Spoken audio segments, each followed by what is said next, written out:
All right, ladies and gentlemen, are you ready?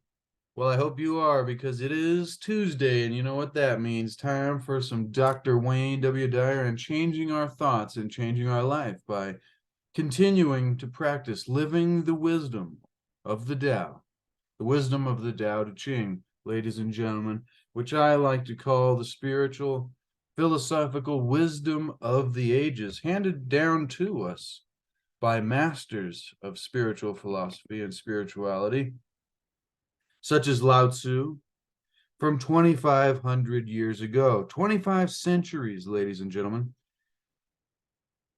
And each of these 81 chapters in this book, if you've never heard of this book, and if you haven't been here with me already, is designed for actually living the Tao, or quote unquote, the Great Way, today, so that we can take this knowledge and this wisdom from so long ago into our past that has had such a profound impact on so many influential figures, times, and minds throughout our history, and be able to apply this great way, this ability to create an ability within ourselves to experience a higher quality of life through a greater awareness and understanding of the nature of our world and of our reality and how it functions and of our minds, and in turn begin changing our thoughts and changing our life, ladies and gentlemen. And each of these 81 sections that Dr. Wayne Dyer goes over the verse that came from Lao-tzu finishes with a section called Do the Tao Now, which is a little paragraph on how Wayne Dyer thinks that we can apply this great wisdom of such a great spiritual master as Lao-tzu into our lives. So, ladies and gentlemen, we find ourselves all the way to the 76th verse of the Tao Te Ching. And for those of you that are back here joining me again, thank you so much. It's wonderful to see you as always, and I love and appreciate all of you. Hope you got yourself some tea or a beverage of your choice. And today, the tea says, this life is a gift, ladies and gentlemen. This life is a gift. You have to remind yourself sometimes of simple things like the privilege of sight, to see the sun when it does shine, and to be able to see the colors, and to be able to taste, the privilege of taste, ladies and gentlemen. Now, if you're thinking all of these are simple and stupid things, then you might be somebody who isn't so much of a deep thinker. But as you can see, I might be somewhat of a deep thinker, ladies and gentlemen. So if you need some more of that in your life, then you've come to the right place. So, without further ado, like I said, we come all the way to the 76th verse of the Tao Te Ching, ladies and gentlemen. Wayne Dyer titles this little essay of this meaning of the 76th verse of the Tao Te Ching as living by bending. Living by bending. What does that mean to you? To me, I would think that means something by living by being more flexible and having flexibility. Maybe not in an athletic sense, but in a overall metaphorical sense for how you're able to function in your life. Well, let's see, ladies and gentlemen. Let's dive into today's teaching on living by bending in the 76th verse of the Tao Te Ching. It begins by saying, 76th verse, a man is born gentle and weak. At his death, he is hard and stiff. All things, including the grass and trees, are soft and pliable in life, dry and brittle in death. Stiffness is thus a companion of death. Flexibility is a companion of life. An army that cannot yield will be defeated. A tree that cannot bend will crack in the wind.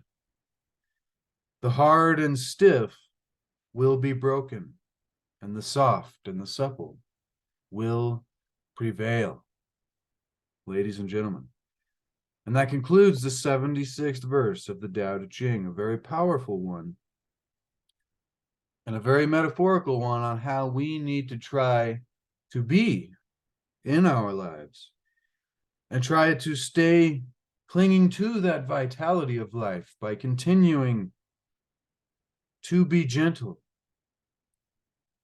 and to be soft and pliable and to be yielding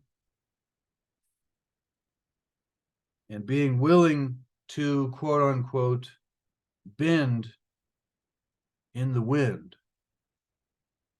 Now, this could all be taken very metaphorically. The winds of our life, whatever the storms and the struggles be, nature is a great metaphor for life, ladies and gentlemen. But once again, if you're not so much of a deep thinker, it may be hard to see that. So if you are there, then I'm surprised you are here, but thank you. And allow me to elaborate.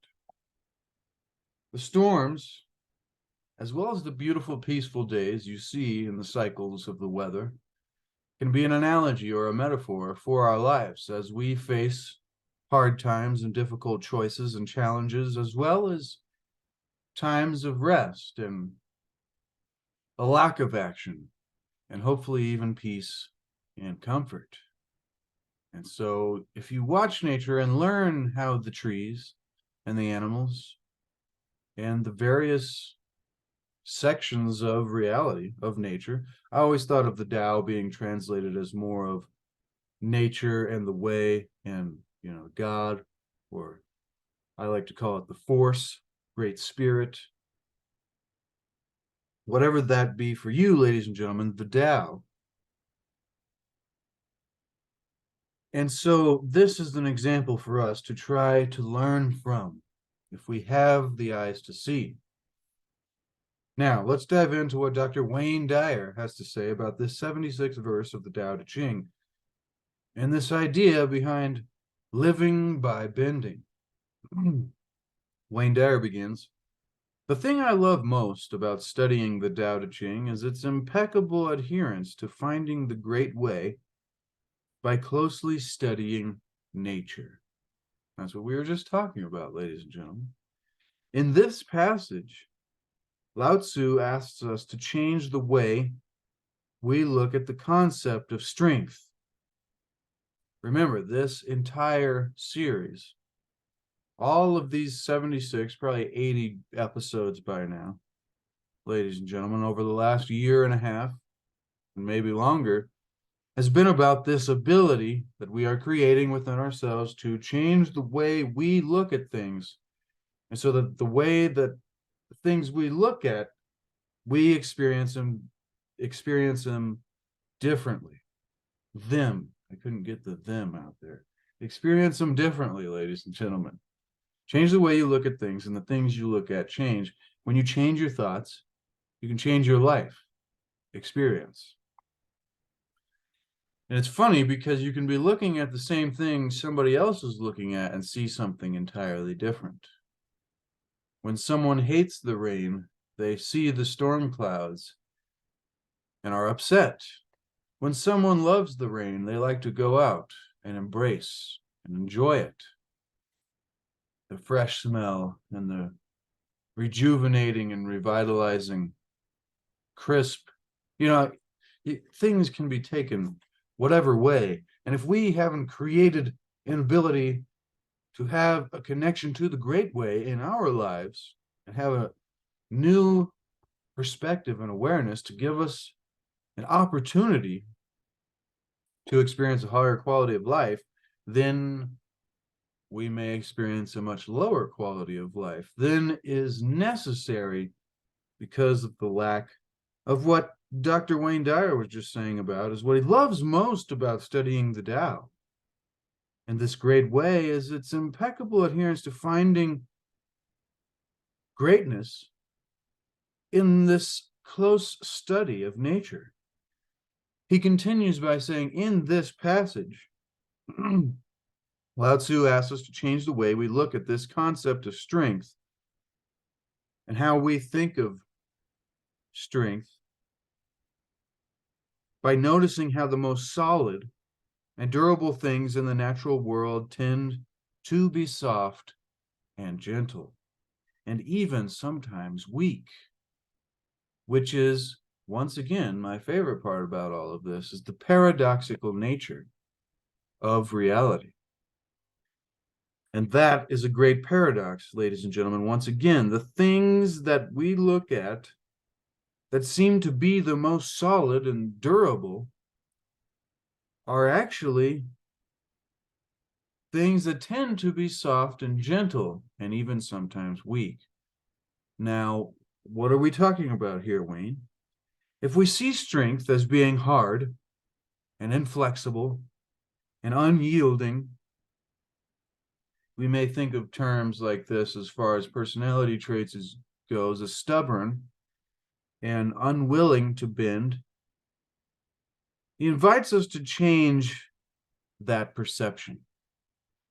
We need to begin to change this perception and this idea that being strong is not being willing to be open-minded and not being willing to being flexible. See, these metaphors for hard and inflexible and unyielding is interesting. Some of my fondest memories, Wayne continues, of my 8 children came from watching their flexible, newly born bodies in awe. I could lay them on my lap and easily place their feet in their mouths or even behind their necks. They were perfect yoga masters, he says, at the tender age of only a few months or even days. When they were toddlers, I watched in amazement, often holding my breath as they slammed or bumped their heads. I added the word slammed there. Ran into walls without looking and took what appeared to be nasty falls. Yet lo and behold, they'd shake it right off and keep going. And this always has baffled me. It's one of those parts of, when you see children taking falls and accidents, and you imagine yourself as an older human being now, how much damage it may do. And it's interesting, the comparison. And so he continues, and they'd shake it right off. What would have surely resulted in a broken hip or arm for an older person was hardly noticed by these limber youngsters. By the same token, an older tree that's getting close to death will become hard and brittle and susceptible to fire and harsh winds. Since the tree can't bend, a strong gust can blow it right over. As it ages, the wood becomes weaker simply because it's inflexible.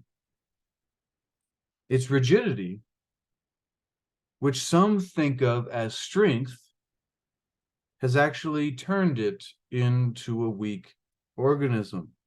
Similarly, at the moment of death, all creatures go into a rigor mortis, which is complete stiffness and, of course, total absence of strength.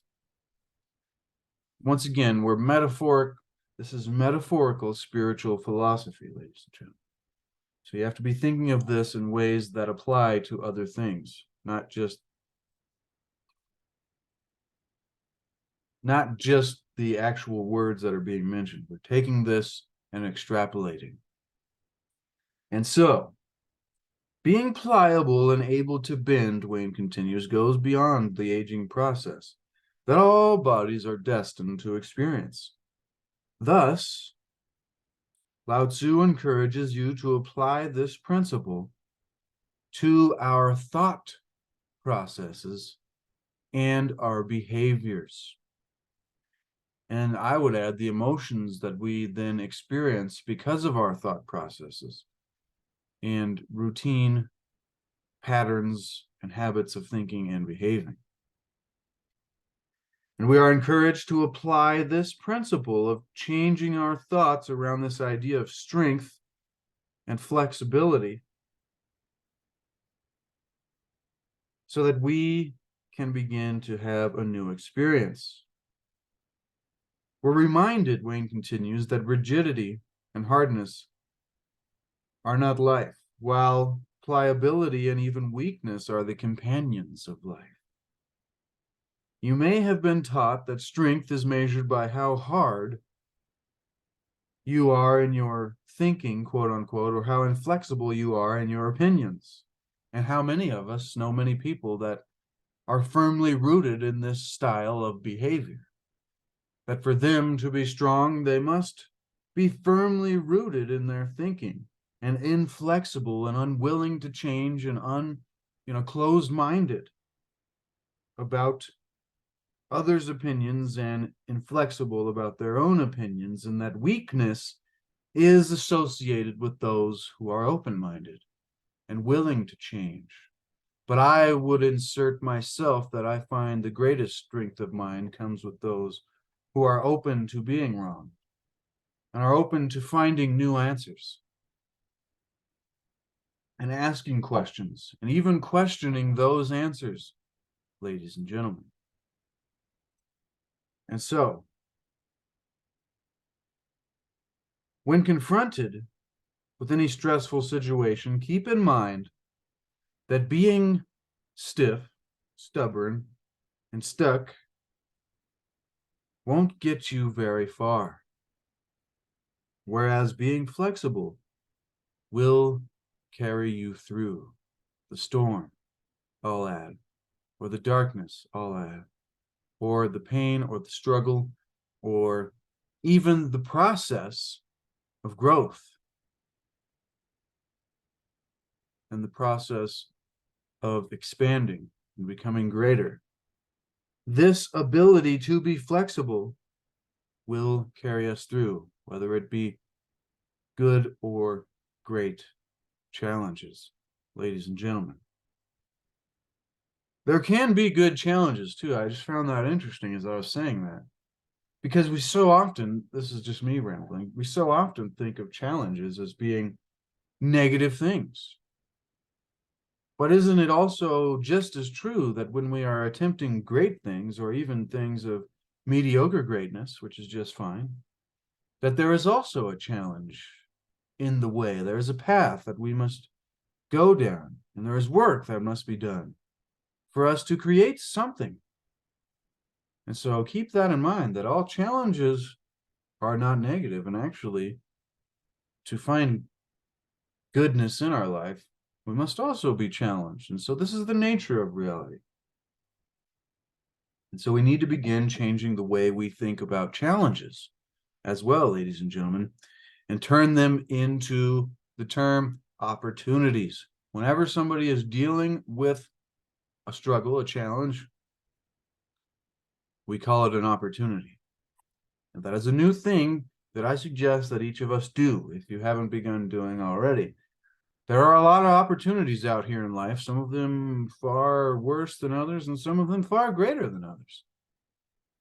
And what are we going to do with the opportunities that we are given? Because like we were just learning, ladies and gentlemen, when confronted with any stressful situation or a challenge, even of a positive nature, for you to reach greatness, keep in mind that being stubborn and stiff and inflexible will not get you very far, whereas being flexible and willing to change and having an open mind will carry you through.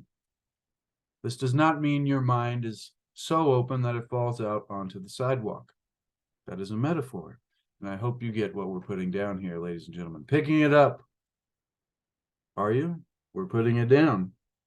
If you're getting value, consider subscribing and smashing the like button. If you're already subscribed, then I just thank you so much. And I really appreciate that you would even spend time here with me and Dr. Wayne W. Dyer and Lao-tzu. And so I feel like I owe you something. I wish I could deliver on that. And maybe we're doing that here today. So, continuing, ladies and gentlemen, once we change this way that we think about strength, not just as it relates to those in positions of power, or simply trees, as the metaphor was earlier, but if we think of it as our thoughts and our behaviors and the experiences we have in our own life, I just added that sentence.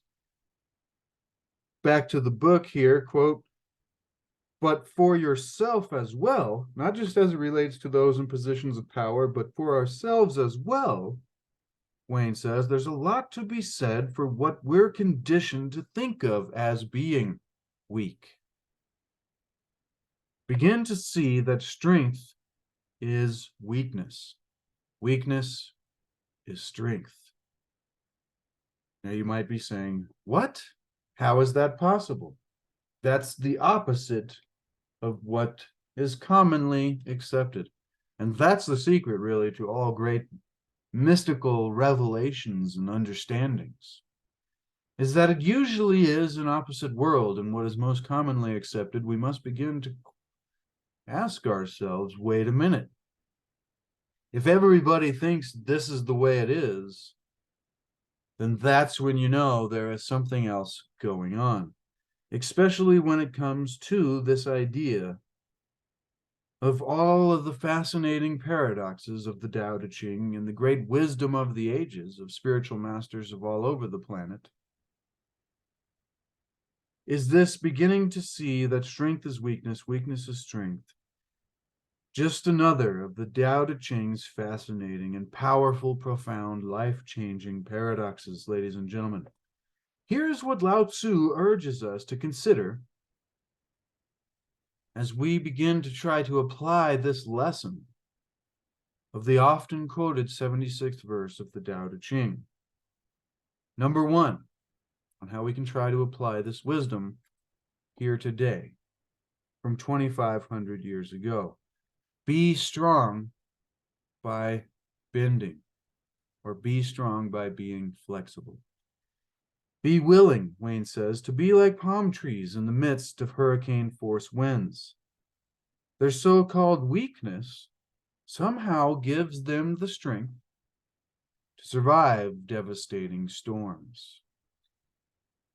The same is true for every way you relate to others in our lives. So listen more. Allow our viewpoints to be challenged. And bend when necessary, knowing that you're actually choosing strength. The more you think in rigid ways, refraining from considering other points of view, the more liable you are to break. The more possible it is for you to break. Now, this doesn't mean that we just don't ever hold to any of our own beliefs and opinions and we float with the wind and believe everything we're told all the time. Diligence, ladies and gentlemen. Hold to your own opinions, but do not close out all others. And then expand and grow in what resonates with you and what seems to make sense at a deeper level. I felt it important to say that. So disclaimer, don't take this as just, okay, just believe everything you hear. And, this is spiritual philosophy, ladies and gentlemen. And I think resonation and how when we hear something from somebody and know it to be true, or know it to have a foundation, something behind it. See, that's a different subject, but I think that's also an ability that we can create to begin to resonate with truth and feel a dissonance from a lack thereof. But once again, that's a whole different topic. So here is Lao-tzu's offering to us, this being willing to bend like these palm trees in the middle of the strongest storms. The same is true for our way to relate to others. So listen more and bend when necessary, knowing that you're actually choosing strength. The more we think in rigid ways, refraining from considering other points of view, the more we're liable to break. As Lao-tzu reminds us, ladies and gentlemen, quote, The hard and stiff will be broken, while the soft and supple will prevail. Examine your unbendable attitudes. Scrutinize. This is number 2. Examine your unbendable and unflexible attitudes. Scrutinize your attitudes on matters such as the death penalty, legalization of certain drugs, abortion, gun and birth control, taxation, energy conservation, and any other issues in which you hold an unshakable position. I'll add, because you've been convinced to believe what someone has told you to believe. This is why we are becoming self-educated. In this information of infinite knowledge at your fingertips, there is no longer any excuses for us to believe whatever we are told to believe. And now it is time to take on the great responsibility and the power and the opportunity of becoming autodidactic, self-taught, so that we can find our own way, ladies and gentlemen, and pave a way to the future in which we hopefully can create which is better than we could have ever imagined and coming sooner than the most optimistic of us could possibly imagine. And I do believe that. I do firmly believe that things are getting better faster than any of us can possibly imagine, and it's coming faster than any of us have ever imagined before. So then, once we have opened our minds and we're willing to think about certain subjects that really get us, worked up because we've always had this unshakable position in our minds, then make an effort to walk in the shoes of those who have opposite opinions. This is a powerful lesson for, a few years ago when we were all arguing over the same thing and nobody wanted to agree, and it was one side versus the other, and then people had their own opinions, and it was all out ridiculous arguments, ladies and gentlemen. But if we could have had the ability to be flexible in our thoughts and actually make an effort to listen fully and try to put ourselves in the shoes of those who have opposite opinions of us, and then when we can consider the rebuttals that they would offer us, we'll see that this old proverb has some truth in it, ladies and gentlemen. Quote, "This is my way. What is your way? Because the way doesn't exist." That's a deep one, and it still baffles me. I'm not sure of the understanding because I am so into the way. But as it says, there is my way, and what is your way? Because the way doesn't exist. It is up to each of us and how we choose. Maybe that is all open for philosophical debate and discussion, which I'm open to. We're learning together here, ladies and gentlemen. This is a journey of a lifetime. And this wisdom from the Tao and Lao-tzu and Wayne Dyer and my little ramblings, the wisdom of the ages applies to our lifetime and this journey of our lifetime. So today, for example, Wayne says, I had a conversation with my daughter, Serena, and she's always pushing his buttons, concerning a presentation she was to make before one of her college classes. Wow, she's older. In this reference, normally he references Serena when she's a lot younger. She was convinced that her conclusion was unbendable regarding a large retail chain's employment policies. Wow, that relates right to my life. There was no room for discussion. They were wrong and she was right. How many of us have seen this when people are sharing their own opinions on the polls of ticks? And just how many people have seen this out of other people and even yourself and ourselves? This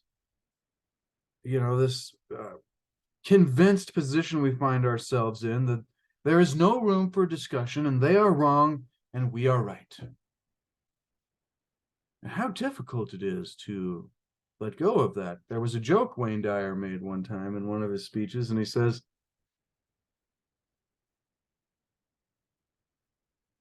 5 words, 5 words or 4 words. He says, but there is just a few words that can literally solve every conflict, every argument just about in your relationship, and maybe even in your life with people that you have relationships with. And everyone's like, oh, what? And he says the 4 words or the 5 words are you or you're right about that.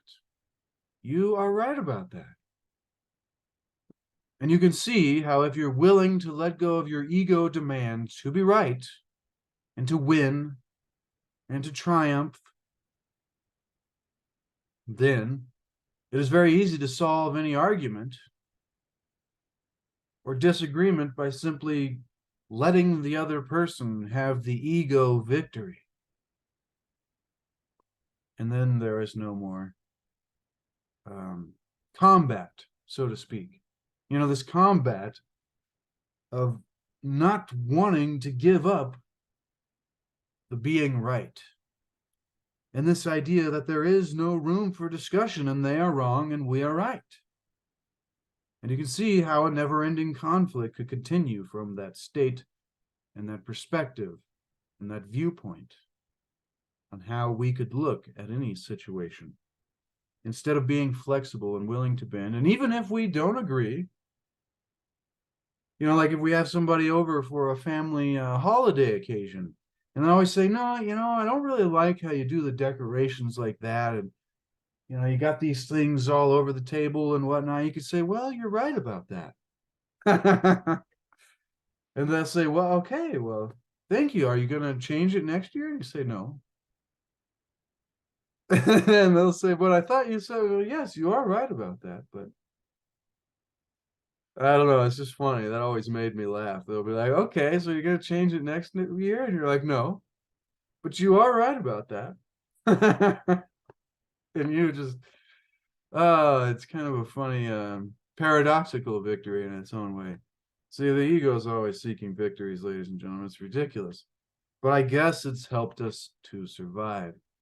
The ego makes an excellent companion, I might say, but a terrible master. So we need to keep check who's in charge here. Now, going back to what we were saying about examining our unbendable attitudes and making this effort to walk in the shoes of others who have opposite opinions, Wayne was telling a story about his daughter, Serena, and how she was convinced that her conclusion regarding this large retail chain's employment policies were right and they were wrong. Yet for the sake of an intelligent discussion, this is where you can tell that some people just haven't yet reached that level of intelligent discussion and debate when they're unwilling to hear an opposite position. And you see this in so many YouTube debates, as that one side is not even willing to listen and to have an intelligent discussion. But for the sake of an intelligent discussion, he says, I took the position of the retail giant and tried to offer that perspective to her. So once again, standing in the shoes of somebody else. What is your way? This is my way. Let us try to come to a center point. As our discussion continued, Wayne says, my daughter found herself bending, being flexible just a bit. And as she realized that every story has two sides, she found herself willing to listen to the opposition. Serena was able to bend in a way that made her strong.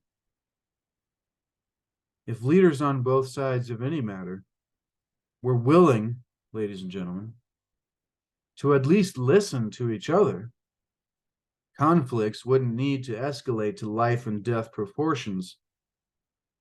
And is so much of what we see by the drama-driven news media that we have today. Red versus blue, one side versus the other. They're evil, we're not. And there is no middle ground, and there's only one way to think of life. And if you don't, then you're unintelligent. But as you can see, the great paradox is the unintelligence is in those who are unwilling to see both sides of the coin and actually walk in the shoes of the other side. And that goes back to the spiritual philosophy of the Tao, that this is all one thing. And we, from our physical perspective, non-spiritual, ego mind, see the world as a bunch of separate things that we are separate from and have no connection to, and we are this and they are that, and then we have to be better than that. And that duality of positive and negative polarities of one field play itself out in life, in the beautiful nature of reality that we see, which sometimes from our separate perspectives seem to be so bad or so great, is because we are playing this one side or the other game in the oneness of things. But that is a deep philosophy that's more important to understand than almost anything. So I would spend a lot of time there if you haven't already. In the very beginning of this series, did spend a lot of time there. In the first 16 to 20 verses, 22, 23, yeah, that one too. Living calmly, 26, living by your inner light, 27, living virtuously, natural law. So yeah, pretty much first half, the perfect goodness of the Tao, self-mastery, beyond worldly pleasures. You can see where we've gone, ladies and gentlemen. Simplicity, living within your own nature and wholeness by yielding, living beyond appearances. That's probably a very powerful lesson, as well as melting into harmony. But all of these lessons have been in this series, so I hope that you've gotten value and that you've been here to join me. And I seriously suggest, because the way that YouTube is now today, everybody just watches the newest things that they see. But this is just as good way back in the beginning. I don't know if my presentation was perfect, but after a few episodes, I got it to where pretty much where I am now. And so I highly recommend going back to some of these previous lessons, especially one that stands out to you. So it's almost 1 o'clock, ladies and gentlemen. Let's get to the Do the Tao now. So, if leaders on both sides, back to this Serena being willing to bend and listen, being flexible, not giving up on your own position, but just hearing and being open. And this giving strength. And this metaphor to leaders, whether it be of companies or countries. By listening, yielding, and being gentle, we all become disciples of life, ladies and gentlemen. Now, at the end of each of these chapters, like it said in the beginning, like I said, it gives us a little section called Do the Tao Now, which is why you want to get this book for yourself, to put it on your shelf so that you can have it for reference in the future. And you can follow along for these last 5 or 6 episodes, ladies and gentlemen. I have the link to it below in the video description where it says more. It's an Amazon link, so you can just get it from Amazon real quick. Every day in yoga class. Also, though, support your local bookstore. And go try to find the physical copy. Tell them to order in Wayne Dyer and have it on the shelves, because more people need to see it, as much of us that actually go to physical bookstores anymore. Now, back again, to do the Tao now, and this idea of living with flexibility to create harmony in life. Every day in yoga class, Wayne says, there's an exercise that reminds me of this verse of the Tao Te Ching, and I encourage you to practice it right now. So hopefully it's going to be simple, Wayne, because I'm no yoga master like the infants that were described earlier. CC says, stand with your feet together. I'm putting them together under my chair now. And then he says, raise your hands above your head. So we're doing this, ladies and gentlemen. You're raising your hands above your head. And then, what do we do? Stretch as high as you possibly can. Interesting. So you're doing that. high as we can, and then bend to the right. So raise your hands high above your head and stretch as high as you can. Now bend to the right as far as you can go, stretching for 60 seconds. And then return to an upright position and do the same on your left side. See, this is already complicated for me. I didn't know if he was talking about bending like sideways or if he's talking about bending that way. See, I need some yoga practice, ladies and gentlemen. I'm sure a lot of us do. That's why it's good, because flexibility not only is a metaphor as to a companion of life, but literally a physical reality. If we stay flexible and limber, ladies and gentlemen, it will increase our vitality, so to speak. So remember that stretching is very important, and that's why yoga and certain meditation poses have their important health benefits beyond just a mental, spiritual, psychological benefit. Now, return to an upright position and do the same on your left side. All the while, see yourself as flexible, supple, and able to bend in harmony with nature, with the Tao, with the Great Spirit, with God, with the grand organized design, the universal intelligence, Atum, and with the Force, ladies and gentlemen, in harmony with the Tao. And that is a boon to living the wisdom of the Tao and changing our thoughts and changing our life. And the wisdom of the ages, ladies and gentlemen. Next week, the 77th verse on Tuesday Tao is living by offering the surplus. Well, ladies and gentlemen, I look forward to that. I look forward to that because each and every one of these has been a fascinating and enlightening, profound journey. So I hope each and every one of you gets value. And if you do, consider subscribing. And remember, ladies and gentlemen, never forget, seek to achieve and maintain happiness in your life through enlightenment, through a greater awareness and understanding of the nature of reality and the world that we find ourselves in and the mysteries of our history, and continue to seek to discover the wisdom of the ages. And also remember that there is no way to happiness. So much of us think that, like, okay, once I get this thing or become that kind of person, then I'll be happy. And that's called striving. If we spend our whole time striving, then we will never be able to arrive here. And so the secret is there is no way to happiness because happiness is the way. It is an activity that we bring to life. And when we can do that, then all those things that we've been telling ourselves, oh, I'll be happy when I get there, become irrelevant because we're already there. And then hopefully the entire journey is wonderful, ladies and gentlemen. And once again, thank you so much. I love and appreciate all of you who spend time here with me, especially on the premieres. I'm going to have to start, doing something for those of you that do show up. We used to get A1 and Guerrilla Press all the time. Haven't really seen them in a while, and I hope they're doing well. We've been getting, a couple new people showing up, which is great, and I love and appreciate that so much. And so, with that being said, ladies and gentlemen, continue to be the change that you want to see. Continue to seek out this spiritual philosophy. And continue to set the example that we all want to be.